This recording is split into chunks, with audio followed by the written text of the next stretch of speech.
maskapai lovers, selamat datang di Mereka Ada di Sini.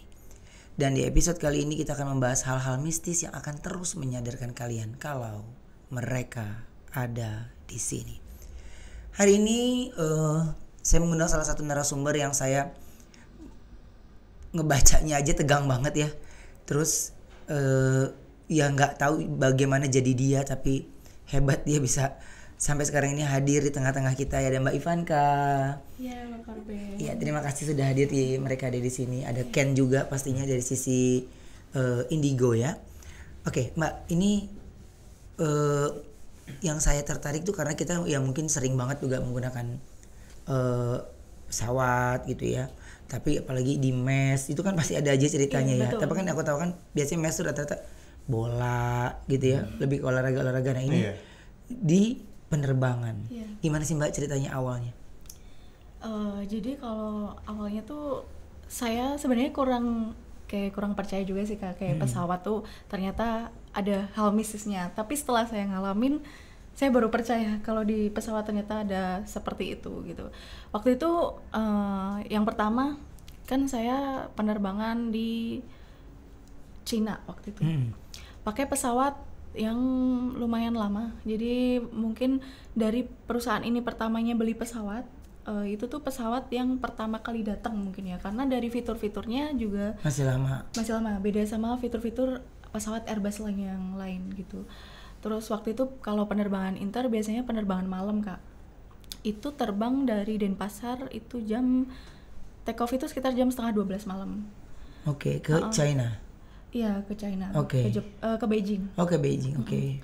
Terus waktu itu kalau biasanya kita terbang malam itu kan pasti kayak cek cabin. Iya. Karena penumpang pada tidur dan lampu cabin pasti dimatiin Kak. Karena buat kenyamanan penumpang juga gitu.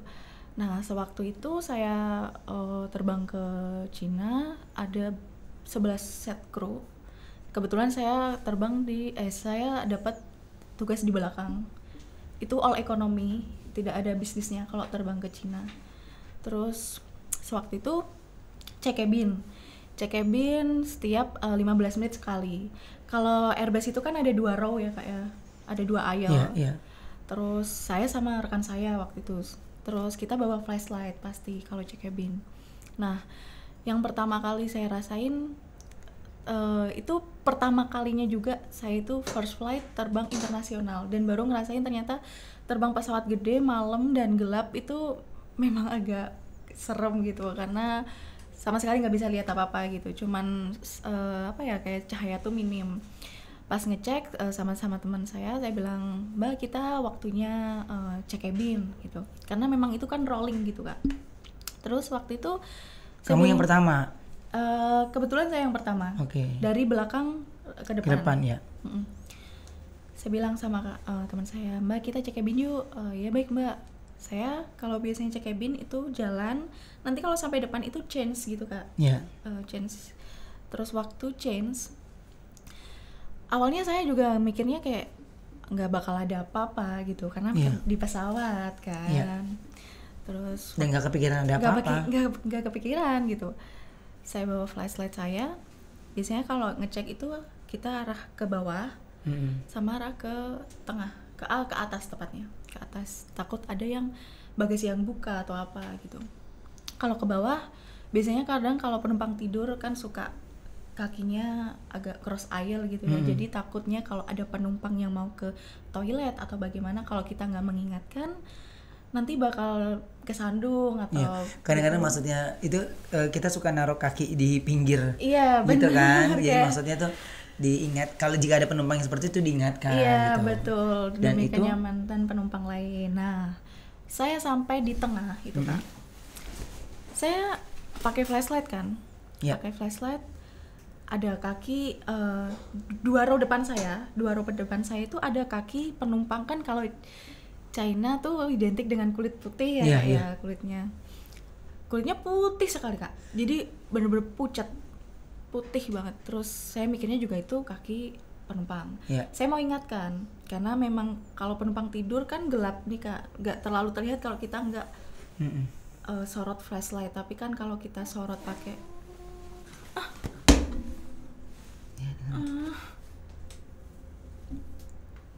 Oke. Oke. Terus? Iya kan ada suara kan? Iya. Iya ada. Oh biasanya saya duluan naruh ginian. Tapi ini gue make sure nih ada apa enggak ya? Terus? Ada jelas banget Kak. Oke.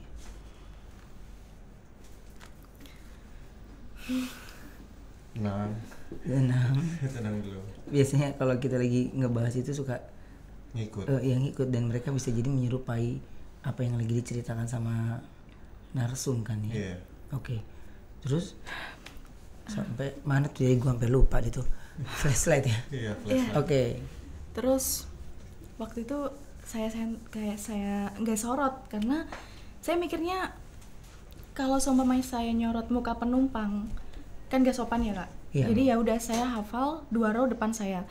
Saya jalan pelan, tiba-tiba kakinya hilang. Kakinya udah nggak ada. Jadi awalnya tuh kan ngehalangin, Iya, jalan.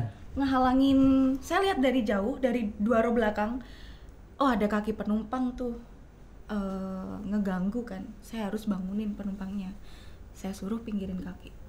Tapi ternyata waktu saya udah sampai 2 row yang saya maksud itu nggak ada penumpang.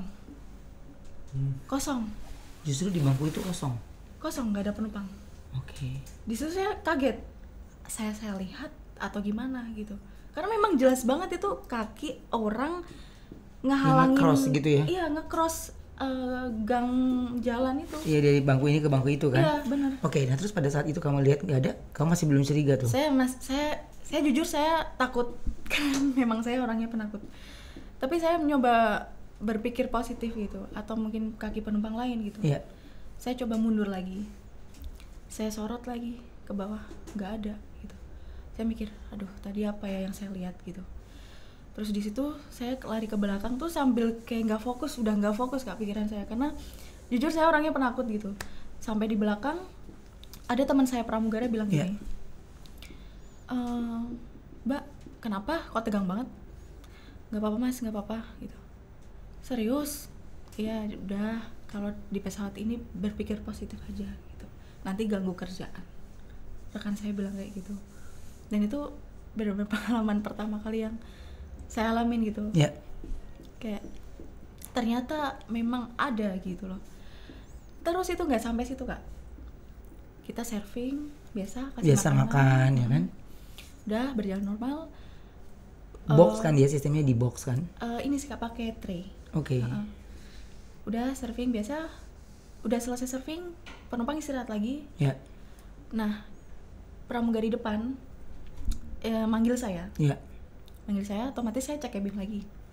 Saya cek cabin lagi sama rekan saya. Mbak, kita cek cabin lagi yuk, udah gilirannya kita gitu. Udah jalan ke depan, terus saya sempat berhenti dulu di depan. Terus yang partner saya udah balik ke belakang dulu gitu. Iya. Nah, waktu saya sudah sampai depan tuh, saya pengen balik ke belakang. Itu bagian row depan sih Kak. Jadi memang bagian pesawat yang depan. Berarti kan karena dia ada dua line gitu kan ya? Ada 2 line. Itu yang pojok kanan. 3 ya? 3. Oke, iya. Oke, terus? Itu yang 2-3-2. Iya, 2-3-2 ya. 2-3-2. Oke, terus? Yang dekat window. Iya. Tapi yang bagian depan. Oke. Yang kamu bagian depan tuh sebenarnya hafal gitu ya? Iya, gitu. Saya mikirnya gini sih. Saya jalan. Ya. Itu ceritanya saya jalan biasa karena partner saya udah duluan ke belakang. Jadi saya sendirian kan otomatis. Saya cek cabin, kalau cek cabin memang kita aturannya harus pelan-pelan. Gak boleh berjalan cepat gitu. Jadi benar-benar saya fokus banget itu. Di pojok itu dekat window ada penumpang duduk, dia madep jendela, tapi rambutnya tuh panjang, kayak panjang kurang terurus gitu lah Kak. Dan itu kelihatan jelas banget gitu. Terus Dia jadi dia duduk arahnya kayak ke iya betul, jendela gitu? iya kayak murung gitu, Oke. kayak murung gitu Kamu bisa tahu dia perempuan karena dari rambutnya? dari rambut. Nah, Terus? bajunya warnanya broken white yang agak putih tapi udah nggak putih lagi gitu. Terus kok penumpang ini aneh, saya mikirnya gitu. Karena saya ke distract sama yang kejadian sebelumnya. Ya. Saya udah mikirnya negatif kan, gak otomatis.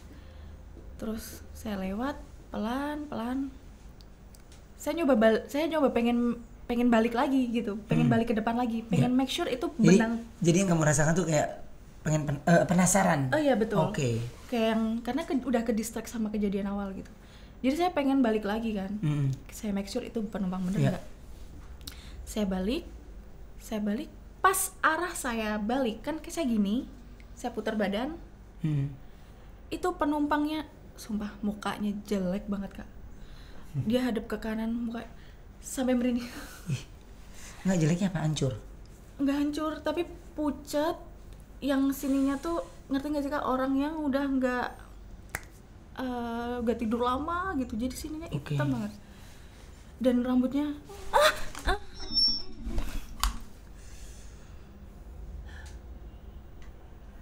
Mereka ada di sini. Iya. Ya. Udah ya udah di sini. Aku juga sama orangnya jibaran tapi penasaran pengen dengar terus. Oke. Kita lanjut lagi ya. Jadi ini dia yang mengalami dia sendiri. Dia ternyata adalah orang yang penakut sekali loh sama aku. Oke. Bismillah. Mukanya kamu lihat tuh pucat sekali gitu. Iya, pucat banget. Pucat. Saya di situ pengen teriak, tapi saya berusaha nahan. Karena kalau teriak saya ganggu penumpang gitu. Iya. Saya kayak berusaha nahan. Saya bukan lari. Saya jalan cepat ke depan.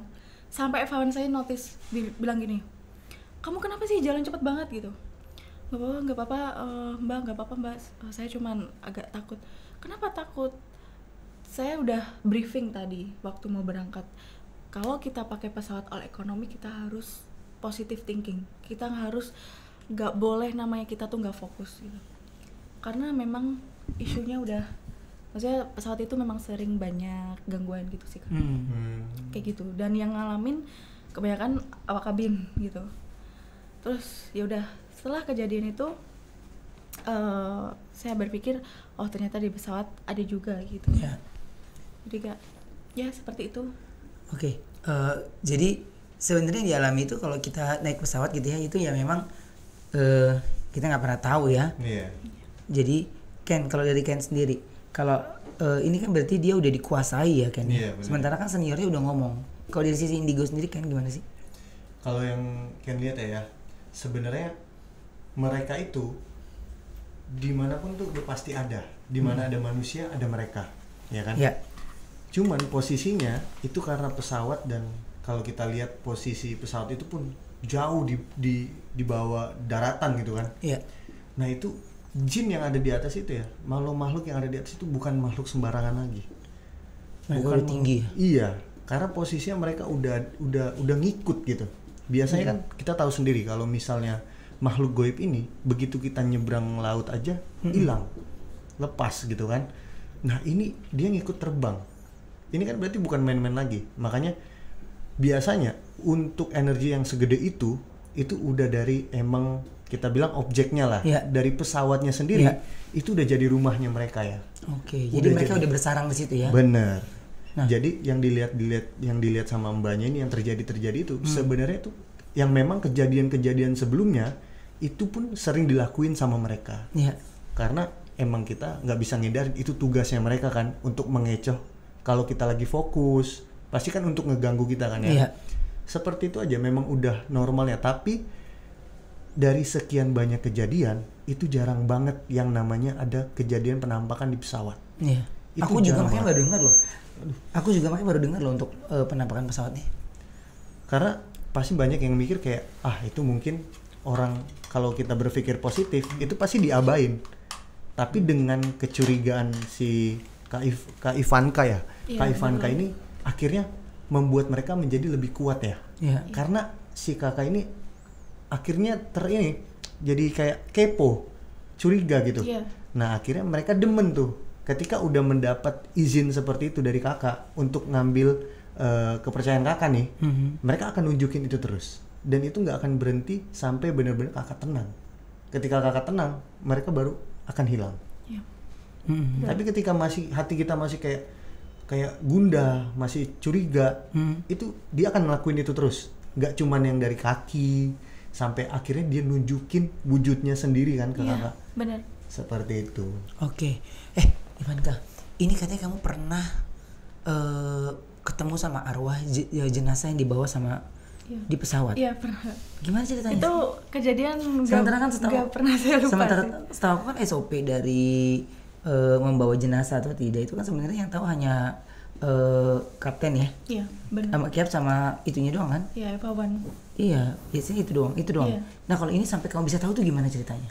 Jadi gini, waktu itu perjalanan dari Makassar ke Jakarta, Kak. Dan itu sebenarnya nggak malam hari sih. Itu menjelang sore lah, siang menjelang sore. Kita terbang seperti biasa gitu.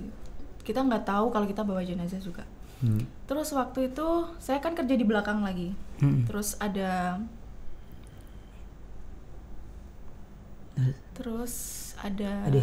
Iya. Iya. Terus ya dulu pengen 15 deh terus. Terus ada itu row belakang kosong. Row paling belakang kosong karena memang saya kerja di belakang.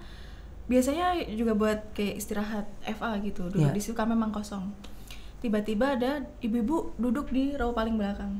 Saya awalnya ngelihat ya biasa aja, terus ibunya nyamperin saya. Itu wujudnya benar-benar seperti manusia. Nggak ada yang bikin kamu curiga ya? Nggak ada yang bikin saya curiga gitu. Solid berarti ya? Iya, Solid. benar, wujudnya benar-benar real gitu. Iya. Terus setelah itu ibunya bilang ke saya, "Mbak, boleh minta tolong?" "Boleh Ibu, ada yang bisa saya bantu?" Saya bilang gitu.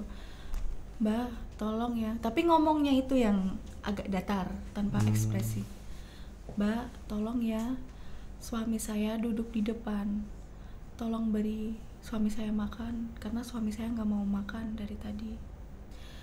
"Baik Ibu," saya bilang, "baik Ibu, nanti saya bakal ke depan untuk memberi ibu memberi makan suaminya." Iya. Setelah itu karena memang saya nggak tugas di depan, Kak, di bisnis memang ada sendiri yang tugas. Saya ke depan, saya bilang ke rekan saya yang di depan. Itu waktu itu ibunya kan saya sambil ngerjain aktivitas, ibunya udah ke belakang tuh maksudnya pas saya ke belakang tuh ibunya udah nggak tahu kemana arahnya. Maksudnya saya udah nggak ini. Maksudnya ke belakang tuh dia balik lagi ke posisinya kan? Iya, saya benar-benar. Sorry, ini berarti ceritanya masih sama yang satu pesawat itu yang 2 row? Ini pesawat kecil. Oh, pesawat kecil, oke. Ya. Terus? Ini pesawat kecil. Berarti pesawat kecil itu ada bawa jenazah juga? Ada, Kak. Pesawat Boeing 737. Terus saya udah kembali ke belakang, ibunya setelah saya sampaikan gitu, saya nggak mikir ibunya mau kemana gitu. Nggak selang lama saya ke depan. Saya udah selesaiin tugas saya ke depan, saya bilang rekan saya yang di depan, "Mbak, saya tadi dititip pesan sama penumpang belakang, ibu-ibu, bapak ada suaminya duduk di bisnis, suruh kasih makan gitu." Terus rekan saya bilang, "Mbak, ini saya baru crowded banget, boleh minta tolong nggak? Tolong sampaikan ke bapaknya gitu. Nanti saya yang siapin makanannya." "Oh baik Mbak, saya sampaikan ke bapaknya." Udah tuh saya ke row depan, ke bisnis. Bapaknya itu duduk paling depan. Saya lupa nomor berapa, tapi duduk paling depan, saya inget banget. Saya bilang ke bapaknya, "Permisi Bapak, maaf saya dapat pesan dari istri Bapak yang duduk di belakang kalau untuk memberi Bapak makanan, karena Bapak dari tadi katanya tidak mau makan ya Pak ya." Saya bilang gitu. Terus bapaknya sedikit marah, tapi marah sedih gitu. "Mbak, saya nggak mau makan Mbak." Gitu. "Mohon maaf Bapak, ini pesan dari istri Bapak." Terus bapaknya nangis langsung di situ, Kak. Saya bingung harus gimana kan. Waduh, gue salah ngomong kan ya? Iya, saya takut kan Kak, kalau di report, aduh saya salah apa gitu. "Bapak maaf, Bapak kenapa?" Terus bapaknya, "Mbak, istri saya itu udah meninggal Mbak," gitu. "Istri saya ada di bawah sekarang, di kargo, posisinya udah dipakein peti karena istri saya udah meninggal." Gitu. Saya di situ langsung, aduh, kayak sumpah kayak saya tuh mikirnya gini Kak. Saya pertama salah ngomong, saya kedua kayak merasakan apa yang Bapak rasakan. Terus tadi tuh siapa gitu. Saya bilang, saya nggak mau, maksudnya saya nggak mau ngeyel kalau Ya. kalau istrinya itu ada gitu, karena memang tadi ngomong sama saya gitu, dan saya Ya. setelah dikabari, saya setelah dapat info kalau istrinya itu ada di kargo dan posisinya udah jadi jenazah, terus ya saya minta maaf. Yang pertama saya minta maaf, saya turut berempati sama bapaknya, terus bapaknya saya kasih tisu, bapaknya nangis kayak ya saya merasakan apa yang bapaknya rasakan gitu. Terus saya ke depan, saya bilang sama persis saya, Mbak, maaf, tadi saya tuh dapat pesan dari penumpang belakang, ibu-ibu, dan itu katanya istri bapaknya itu.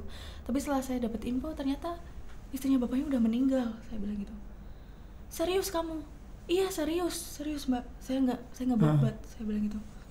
Terus si Evawan saya ikut nyamperin bapaknya, ikut minta maaf, terus merasakan apa yang bapaknya rasakan juga gitu, karena memang sedih banget sih.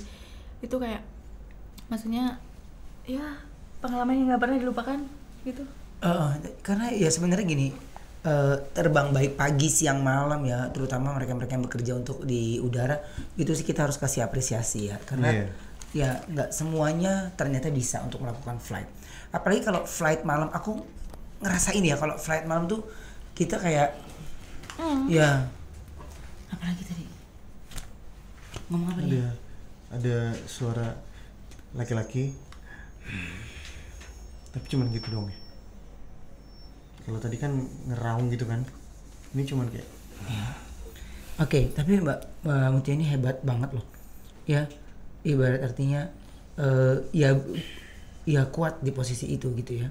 Dan apalagi bisa bukan bisa bertemu ya, tapi masih gini, masih ada arwah yang minta disampaikan untuk dijaga suaminya di depan karena dia belum makan gitu ya. Iya. Itu sih sedih sih, bikin saya sedih waktu itu. Kayak ternyata tuh pasangan walaupun udah meninggal masih care gitu. Gitu sih. Jadi itu yang bisa kamu ambil dari cerita Iya, itu gitu ya. Nah, ini Ken, aku mau nanya sama Ken. Ken, kalau gitu kan berarti si Mbak Mutia ini ketemu dengan sosok untuk bisa disampaikan informasi kalau suaminya belum makan dan suaminya ada di bangku depan. Notabene berarti dia ketemu ada di ekonomi dong sama istrinya. Iya. Iya. Iya. Iya kan, di ekonomi sama istrinya. Nah, akhirnya dilakuin kan tuh sama Mbak Ivanka. Iya, Mbak Ivanka Mutia itu. Sama Mbak Ivanka, ya. Sama Mbak Ivanka. Nah, tapi gini, berarti Mbak Ivanka itu yang terpilih dong dari antara orang banyak teman-temannya pramugari-pramugara, tapi dia yang disampaikan amanat itu. Apa karena mungkin posisinya Mbak Ivanka sering kosong pandangannya atau sering yang ngelamun, akhirnya mereka-mereka yang masuk ke pikirannya jadi menyerupai apa yang dipikiran Mbak Ivanka. Yang Ayah bilang tuh udah benar, udah pasti ketika kita punya pikiran kosong sedikit aja, itu udah pasti dimanfaatkan sebaik mungkin sama mereka. Ya. Nah kalau untuk si Mbak Ivanka yang terpilih atau enggak, kalau dari auranya Mbak Ivanka sekarang, yang kalian lihat, dia punya aura sesuatu yang nggak dipunya sama cewek lain. Oke. Nah, itu yang menjadi ketertarikan si makhluk itu untuk akhirnya memilih Mbak Ivanka yang dipercaya untuk menyampaikan itu. Sebenarnya kalau kita lihat ya, kalau emang pengen ngejerumusin, anggaplah mereka ngejerumusin, pasti itu nyuruhnya yang jelek. Tapi ini minta tolongnya malah yang baik. Nah, makanya yang Ken lihat di sini juga dari yang Mbak Ivanka cerita, itu memang si ibu-ibu itu emang tulus untuk minta bantu ke Mbak Ivanka karena dianya ya yang ngerespon. Iya. Dianya yang ngerespon. Karena kan yang dilakukan sama Mbak Ivanka itu adalah gini, dia ngobrol sama penumpang kan. Iya. Dan itu kan yang dilakukan sama ya karena pramugara kita kan ya ramah-ramah kan. Jadi dan juga mereka menservis dengan baik. Jadi ya nggak ada kecurigaan sama sekali. Iya benar, mereka. Ya awalnya juga mikir aneh gitu, tapi itu yang saya rasain, yang saya alamin gitu loh. Gitu sih. Oke, Mbak, ini melihat apa yang dialamin, apa yang terjadi, pernah nggak terpikir maksudnya gue kenapa sih kayak sensitif banget itu dari kecil? Pernah sih, cuman sebenarnya nggak dari kecil juga. Jadi awalnya tuh ya karena ini sih, karena saya suka hal horor tapi saya nggak takut. berani, iya. Seperti itu. Oke, Nah, Mbak, ini kan pergi jauh-jauh nih ya. Ya, ada nggak yang kebawa sampai ke mes? Gitu? Ketempelan gitu istilahnya? Ada sih Kak. Ada. Itu lebih tepatnya gini sih, lebih tepatnya ternyata yang ngikutin saya itu dari kampung halaman. Jadi waktu itu kan saya tinggal sama rekan saya di daerah Jakarta Barat, itu di mes. Nah, sewaktu itu waktu mau cari mes itu sebenarnya yang cari kamar itu bukan saya gitu. Yang cari kamar budenya teman saya, teman roommate saya. Terus waktu itu saya nggak tahu kamar yang mana yang dipilih. Tiba-tiba saya udah datang di tempat itu, di mes itu, kamarnya udah dipilihin gitu. Dan waktu pertama kali saya buka kamarnya itu saya kaget. Kagetnya gini, itu kamarnya tuh bau debu yang pertama. Karena nggak dihuni ya? Iya, kayak apek ya. Iya, kayak lama nggak dihuni gitu. Terus nggak ada ventilasi. Jadi tembok. Jadi gini Kak, modelnya itu kamar, terus belakangnya ada jendela kecil, tapi jendelanya tuh nggak muncul cahaya. Padahal itu siang hari. Saya pikirnya gini, atau itu memang jendelanya ditutup atau gimana? Waktu saya masuk, saya buka, saya intip gitu kan. Ternyata di belakang kamar saya itu ada kamar mandi yang sudah kosong, ditutup sama bangunan. Oke. Paham nggak? Kayak jadi desainnya tuh kamar mandi kosong, nggak dirobohin dulu baru dibangun, nggak. Tapi kamar mandi kosong langsung ditutup sama bangunan. Otomatis kan kamar mandinya nggak ada aktivitas apapun. Iya, benar. Ya kan? Itu saya kayak udah nggak enak sih awalnya. Saya udah mikir nggak enak, tapi ya udah mau gimana lagi, itu udah dipilihin gitu. Iya. Akhirnya setelah itu saya ya aktivitas seperti biasa gitu. Sewaktu saya aktivitas seperti biasa, yang pertama kali saya ngalamin,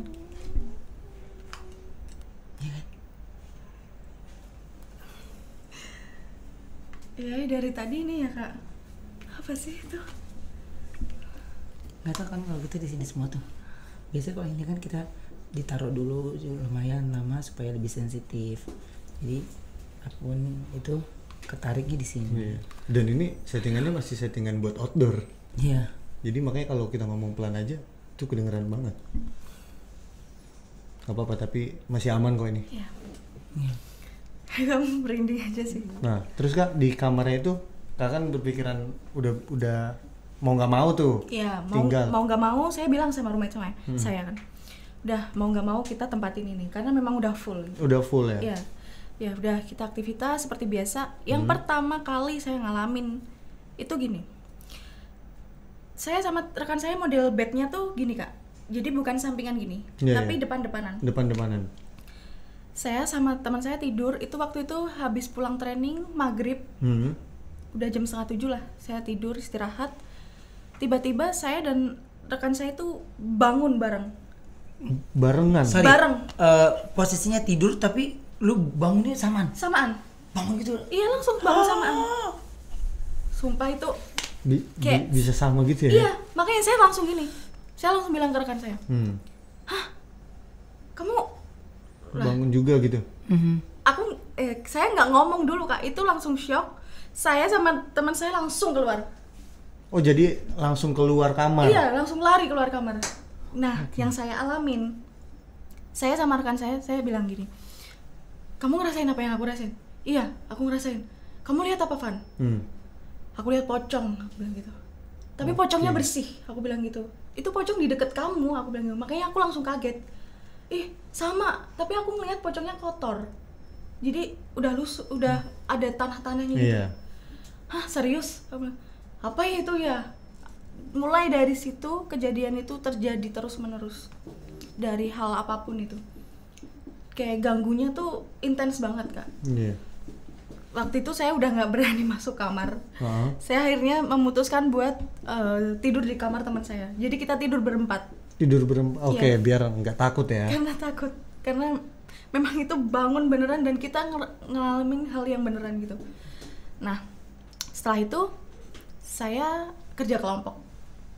Udah aktivitas biasa, selang berapa hari saya kerja kelompok di samping kamar saya. Selisih 2 kamar sih, selisih 2 kamar saya kerja kelompok. Dari teman kamu, kamu mau menuju ke belajar kelompok itu dari 2 kamar dari kamar kamu? Iya benar, Oke. di kamar teman saya. Belajar kelompok bareng-bareng. Belajar kelompok saya mau ambil buku di kamar. Saya mau ambil buku di kamar, saya balik ke kamar mandi ada yang pakai. Kebetulan saya mau buang air kecil kan. Kamar mandi ada yang pakai, saya ketok tuh. Saya mikir memang rekan saya gitu. Saya ketok, cepet dong keluar. Saya ini nih udah kebelet, bilang gitu. Nggak keluar tuh. Itu udah aku tunggu 10 menit lah nggak keluar, nggak ada respon dari dalam. Saya mikirnya wah teman saya pingsan nih di dalam atau apa. Aku gedor sampai itu pintu aku dobrak, bener-bener nggak bisa. Buka dong, buka, kamu kenapa, kamu nggak apa-apa kan, aku bilang gitu. Nggak ada respon. Lari lah saya ke kamar teman saya yang tadi kerja kelompok, sama panik gitu. Tolongin dong, tolongin. Itu kayaknya si A ini deh pingsan di kamar mandi. Lo ngomong apaan sih gitu? Orang si A di sini. Di situ Gitu tuh. Kalau kita lagi nyeritain mau ke arahnya mereka pasti ngeganggu. Nah, terus di situ panik bener-bener. Nangis di situ ya. Karena kayak Mbaknya langsung nangis. Saya nangis. Karena kok gini terus gitu loh. Jadi belajar bikin nggak fokus gitu.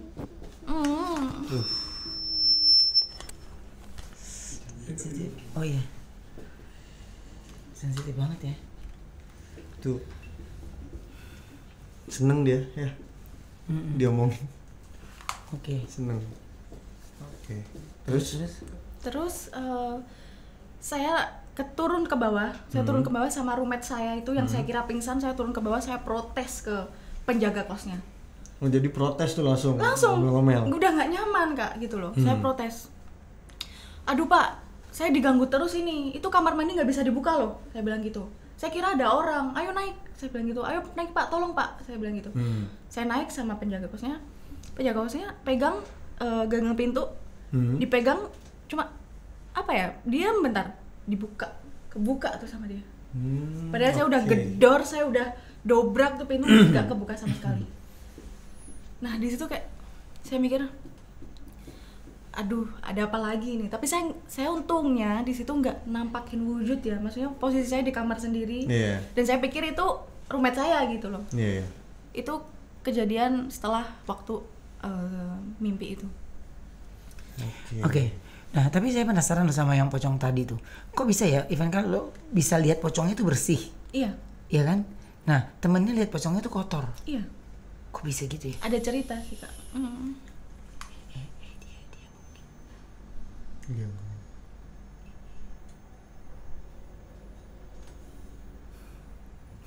Oke.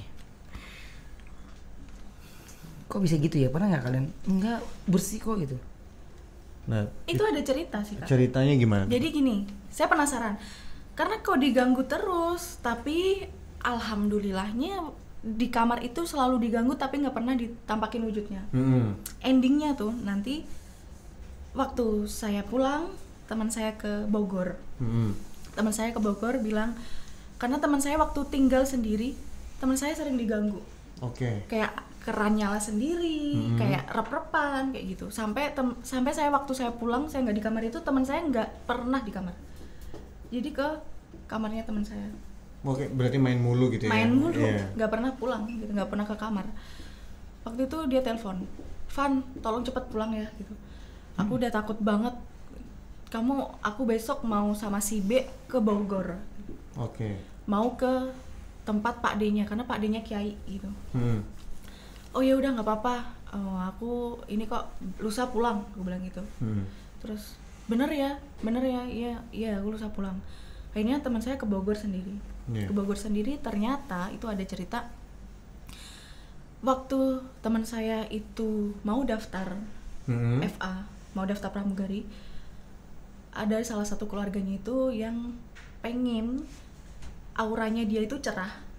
Akhirnya melakukan perjanjian sama sosok yang Ya, sama dukun. Dukun. Tapi perantaranya lewat jin. Tapi perantainya lewat pocong. Iya. Tapi ternyata salah, maksudnya gini. Si keluarganya itu nggak menjalanin apa yang dibilang sama dukunnya. Oh, jadi ibaratnya udah dikasih tahu tapi dia ngeyel. Iya. Jadi bentrok gitu. Dan posisinya rekan saya nggak tahu kalau rekan saya dikirimin. Oh, jadi Tanpa dia... izin rekan saya. Oke. Kayak gitu. Itu awal mulanya kenapa diganggu terus. Teman saya tanya, kenapa ya kok bisa diganggu terus di kamar? Apa di kamar juga ada gitu. Kalau kata kiainya di kamar memang ada ada kunti. Dan Iya. itu dia di lantai 2 selalu, tapi lebih merinding. Iya, jadi ketahuan kan ya. Tapi lebih aktivitasnya lebih sering di kamar saya, karena ceritanya ternyata kamar saya itu dulu bukan kamar sebenarnya, tapi karena kebutuhan itu gudang, akhirnya dijadikan kamar. Oke, berarti itu hanya ruangan tambahan ya? Iya, ruangan tambahan. Yang akhirnya dijadiin kamar. Iya, betul. Oke. Berarti Jadi- iya, biasanya kurang bagus tuh. Iya. Yang bukan seharusnya tapi dipakai untuk. Tapi gue pernah kok zaman gue ngekos, gue tinggal di kamar yang memang kosannya katanya bilangnya baru. Emang waktu itu fresh banget, masih, ya maksudnya masih baru pada dicat kan, Iya. baunya kelihatan ya gitu. Tapi dari sekian banyak kamar kos, gue malah ngambil yang unik. Kenapa? Ayah ngambilnya yang mana? Iya pokoknya di lurusan tusuk sate itu gitu kamarnya. Oh, jadi langsung pintu, lorong langsung pintu. Langsung pintu gue gitu. Sebenarnya itu nggak pintu juga, setengah-setengah sih. Oh, agak geser lah ya dikit ya. Iya. Nah terus pokoknya tiba-tiba, pokoknya gue tuh penghuni pertama di antara sekian banyak. Dari dalam-dalam tuh gue paling pojok, paling ujung. Gue maunya sebelah dapur nih biar gampang. Iya. Sebelah gue tempat cucian baju kan biar gampang kan, nyuci sendiri kan zaman dulu. Terus kayak orang makan ya. Kayak dia makan. Iya. Dari tadi ya. Iya. Terus udah kayak gitu tiba-tiba pokoknya dari situ tuh, nah di depan anehnya tuh dalam kosan itu, kosannya satu bangunan lama, satu tuh bangunan zaman dulu tapi dijadiin satu area di pagar gitu, tapi dibarengin gitu di daerah Tebet sini. Habis itu, nah ini kan kalau ngomongin tentang kosan itu kan kadang-kadang ya kita kan nggak tahu bagaimana mereka bawa tamu yang akhirnya malah bikin horor suasana, tapi ternyata enggak, emang kamar gue itu malah sebenarnya dipaksain bangun karena itu bekas dapur. Oke. Jadi, dulu dia punya dapur gede banget, jadi akhirnya dijadiin Dikecilin kamar, ya? dikecilin dapur utama, jadiin kamar gitu. Wah itu gue bener-bener pertama kali ngeliat remote TV terbang, ini terbang iya. Terus kalau anak-anak sebenarnya gampang, kayaknya di kawasan itu masing-masing punya pakem ya. Nah di situ deh gue bilang, udah ada yang bilang, pokoknya kalau malam jangan matiin lampu, di sini maunya terang terus gitu. Oke. Ceritanya nih sok pada bebenah nih orang-orang nih gitu. Lu tahu ya ada teman gue yang pada baru pulang, kan ada yang kerja di tempat biliar, ada yang di bar gitu. Iya. Pulangnya malam dong, pulangnya subuh jam 4 dia. Diketawain kuntilanak tuh telak banget. Sampai 2 hari dia nggak berani keluar kamar. 2 hari nggak berani keluar kamar saking traumanya, karena seumur hidup dia baru pertama kali. Gitu. Jadi makanya bekas sisaan tempat tuh agak mengerikan sebenarnya. Iya. Karena itu. Jadi lu harus nanya kalau kosan nih ya, lu semua nih kalau pada ngekos nih lu harus tanya, itu beneran kamar atau memang lu jadiin Ya. sebelumnya bukan kamar tapi Iya. jadiin kamar ya. Tambahan lah gitu. Nah tambahan itu yang sebenarnya mengerikan gitu. Oke. Tapi yang pasti gini, Ivanka, ini cerita kamu buat kita tertarik banget Iya. untuk, ya sebenarnya kalau aku bilang dimanapun kita, lagi apapun kita ya kayaknya udah pasti Enggak.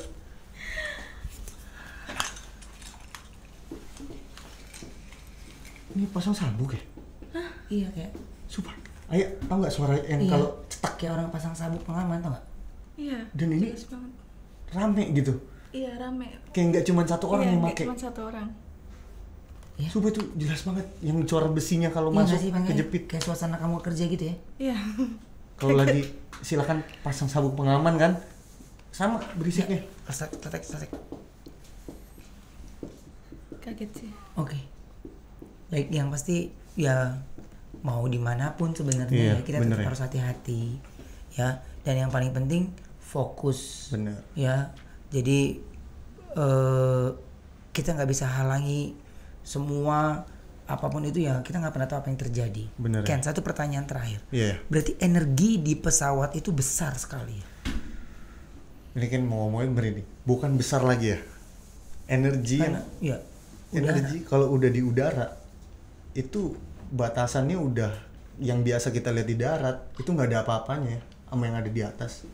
Bahkan kita sendiri pun ngelihat pesawat tuh kecil, tapi begitu kita ketemu sama mereka, mereka turun tuh gede banget ya. Wujudnya mereka itu nggak ada apa-apanya sama wujud-wujud yang ada. Wujudnya mereka. iya nggak sih, kayak orang ada aktivitas ya. Tuh, Nih coba, nih buka deh. Tuh, nggak ada apa-apa. Beda main di sini kan? Iya beda. Berisik banget suaranya. dan ini tuh bener-bener, ayo tau nggak orang yang naikin koper, Iya, iya. berisik terus banget. orang duduk kan biasa orang kalau Gambar ini. kalau orang naik pesawat tuh kan ada yang kayak tiba-tiba langsung pasang sabuk, Iya, nggak berisik. nggak nunggu announcement dulu. Iya, Dan ini kayak rame banyak banget. aktivitas. Nah, Iya. kalau energi di atas itu udah nggak bisa dibayangin lagi sih ya. Ken Udah pun nggak kalau bertemu sama mereka itu nggak bisa ngapa-ngapain, karena kalau udah yang di atas itu keputusannya apa, mereka maunya apa, udah itu nggak bisa dikompromi, nggak bisa diajak ngobrol. Kalau yang di darat itu masih bisa diajak ngobrol. Kalau yang di atas tuh mereka ngerasa ini ya posisinya mereka tuh udah paling atas. Iya. Gua nih yang di atas, lu tuh yang di bawah. Ya gua mau ngapain, ya itu terserah gua. Nah itu contohnya kayak gitu aja. Jadi mereka nggak akan bisa diatur. Kalau apapun yang akan terjadi di pesawat itu sesuai energi mereka. Mereka yang nguasain. Kita di pesawat itu cuma bawa energi manusia berapa. Mereka Kayaknya udah harus udahan Ken. nggak tenang ya. Nggak tenang sama sekali. Oh ya sama satu lagi ya. Sama tadi itu kan dengar lupa Ken ngasih tahu karena nggak enak memotong cerita kakaknya karena seru banget ya. Iya. Ada suara anak ayam ya, kecil banget. Ada suara anak ayam kecil dan itu kalau biasanya anak ayam itu kan cewek, kalau nggak cewek pocong. Nah itu sebelum kakak cerita yang soal pocong itu udah bunyi tuh suara anak ayam kecil banget. Aku mikirnya apa? Suara napas. Mikirnya suara napas. Pas aku makanya aku tadi nyari-nyari kan. Itu pas didengerin baik-baik, itu suara anak ayam. Begitu kakak ngomong ada pocong yang tadi itu, oke, berarti pengen dinotis. Iya, iya. Gitu. Oke, baik. MOP Lovers, ini aku ngucapin terima kasih Vanka udah datang ke Terima sini kasih, ya. Kak. Sukses terus semangat. Terima kasih. Kamu bawa cerita bikin kita jadi parno nih ya. Iya, kalau di Tapi pesawat. aku percaya dimanapun sebenarnya ya mereka-mereka yang tak terlihat oleh kasat mata kita, mereka juga tetap ada di mana-mana. Seperti mereka juga ada di sini. Seperti tayangan hari ini. Sampai ketemu lagi ya, dan jangan lupa untuk selalu nonton tayangan-tayangan dari MOP Channel. Sampai ketemu lagi. Bye.